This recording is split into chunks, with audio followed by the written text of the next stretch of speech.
Hello everyone. तो हम देखने वाले हैं पैसेज।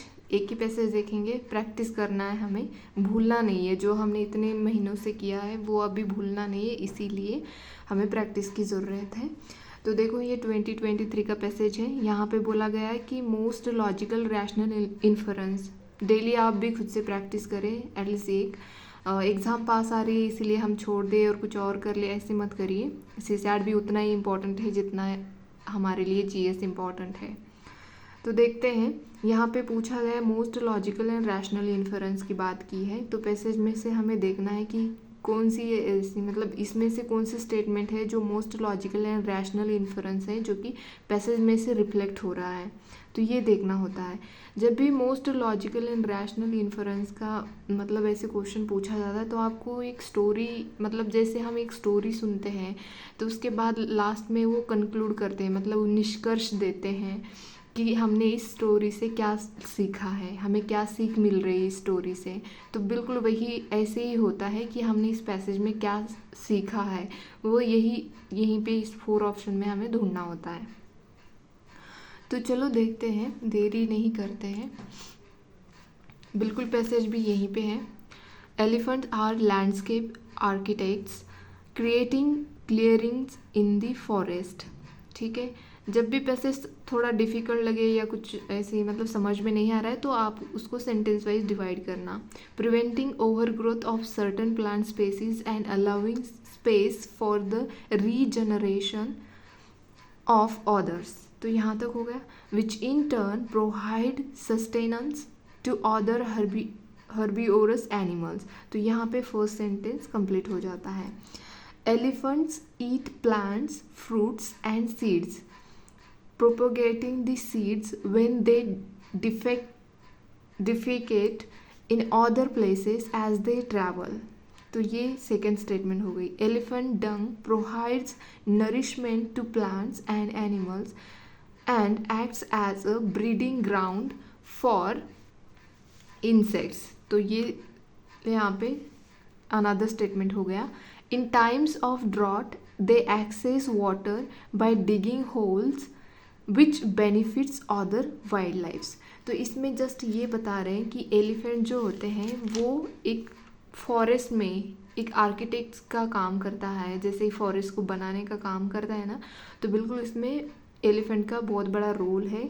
और ये जो भी मतलब ये इनकी वजह से क्या होता है, ये फ्रूट जो होते हैं, फ्रूट्स के सीड जो होते हैं वो एक जगह से दूसरी जगह तक पहुंच जाते हैं। या इनका जो डंग होता है उसमें बहुत सारे इंसेक्ट, मतलब माइक्रो ऑर्गेनिज्म जैसे चीज़ें, मतलब स्पेसीज होती है, वो वहाँ पे अपना घर बनाते हैं, उनके लिए एक शेल्टर प्रोवाइड करते हैं। ये बोला है। And in times of drought they access water by digging holes which benefits other wildlife. मतलब जब ड्रॉट पड़ता है तभी भी वो होल के अंदर पानी रह जाता है, तो ये दूसरे अदर वाइल्ड लाइफ के लिए बेनिफिशियल रहता है। ये बताया है पूरे, मतलब एलिफेंट्स के कैसे बेनिफिट्स है पूरे पैसेज में यही बताया है। तो अभी हम ऑप्शन देखने हैं यहाँ पे।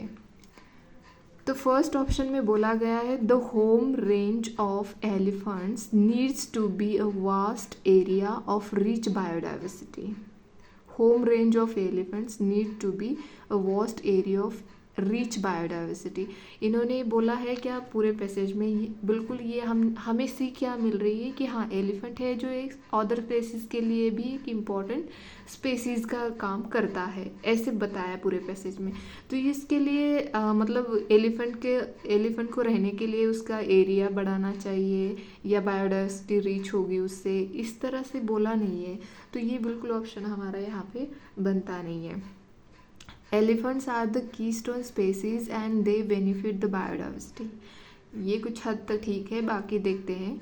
Rich biodiversity can not be maintain in the forest without the presence of elephant. क्या ऐसे हमें प्रतीत होता है इस पैसेज से कि rich biodiversity can not be maintain in the forest without presence of elephant? नहीं, ऐसे बिल्कुल नहीं बोला। जस्ट उन्होंने बोला कि एलिफेंट जो है वो कीस्टोन स्पेसीज का काम करता है, मतलब उसके वजह से बाकी के अदर स्पेसीज भी सस्टेन कर सकती है फॉरेस्ट में, ये बात बोली है।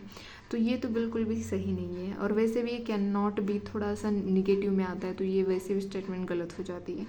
Elephants are capable of regenerating forest with species as per their requirement. ये भी बिल्कुल सही नहीं है, क्योंकि ये बात बोली ही नहीं है कि वो रीजनरेट करने, फॉरेस्ट को रीजनरेट करने में उनकी कैपेबिलिटीज़ है, या अदर स्पेसीज़ के साथ मिलके वो रीजनरेट कर सकते हैं फॉरेस्ट को, ये नहीं बोला है उन्होंने। बस यहाँ पे एलिफेंट का रोल बताया है कि वैसे उनसे कैसे बेनिफिट होता है अदर स्पेसीज़ को। तो यहाँ पे हमारा सही ऑप्शन बी बन जाता है, मोस्ट लॉजिकल रैशनल। अगर देखा जाए इन्फ्रेंस क्या सीख रहे हैं, तो elephants are the keystone species and they benefit the biodiversity. तो बिल्कुल ये सही ऑप्शन बनता है हमारा बी।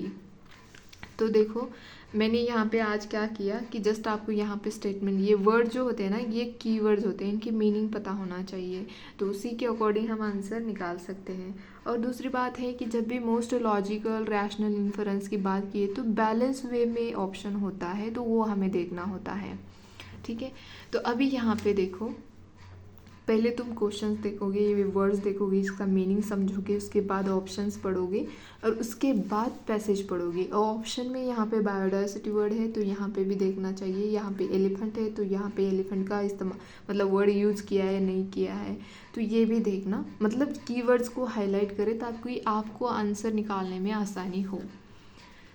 ठीक है, तो मैं ज़्यादा समय नहीं लूँगी, अच्छे से खाइए, अच्छे से रहिए, अभी कोई प्रेशर नहीं लेना है, जितना किया है बहुत किया है, अच्छा किया, आपने जितना पढ़ा है उतना ही ह्यूमन बीइंग की कैपेसिटी होती है, ऐसे समझिए। जो आप कर सकते वही दूसरा स्टूडेंट भी कर सकता है, बस उस 2 घंटे में आप कैसे अपना माइंड ओपन रखे सारी क्वेश्चन सॉल्व करते, मतलब सारे क्वेश्चन सॉल्व कर सकते हैं, उसी पे डिपेंड करता है कि आपके मार्क्स कैसे आएंगे।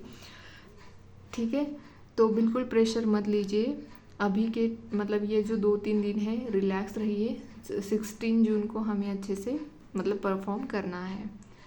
तो आज के लिए इतना ही, धन्यवाद।